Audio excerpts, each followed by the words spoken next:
দুনিয়াতে যে ব্যক্তি বেশি পেট পুড়ে খাবে কাল কিয়ামতের মাঠে সে সবচেয়ে বেশি ক্ষুধার্ত থাকবে বলেন না? খাবে না, নিজের পেটটাকে তিন ভাগ করবে, এক ভাগ খাবার, এক ভাগ কি পানি, আর এক ভাগ শ্বাস প্রশ্বাসের জন্য থাকা। আর এই ব্যাপারে একটা কথা বলে দেই, শেষ জামানায় কিন্তু খাবারগুলো সব করাপ্টেড হয়ে যাবে। কি হবে? খাবার ভেজাল হবে, ভেজাল।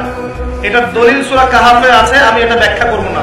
কাহাফে আছে, আমি ব্যাখ্যা করবো না, শুধু ইন্ডিকেশন দিচ্ছি। 309 বছর ঘুমিয়েছিলেন আসহাবুল কাহফ। কত বছর? 309 বছর ঘুম থেকে উঠেই তারা প্রথম যে অনুভবটা করেছেন সেটা হলো তারা ক্ষুধার্ত। তারা কি ক্ষুধার্ত? দেখেন, 309 বছর পর যদি আপনি ঘুম থেকে ওঠেন, আপনার কাছে এই দুনিয়াটা আজীব মনে হবে, হবে না? কিন্তু উনারা ক্ষুধার্ত, পকেটে কিছু মুদ্রা ছিল, যেই মুদ্রাগুলোর মান 309 বছরও কমে যায় নাই। কমে গিয়েছে না? এখন আপনি আপনার মুদ্রা নিয়ে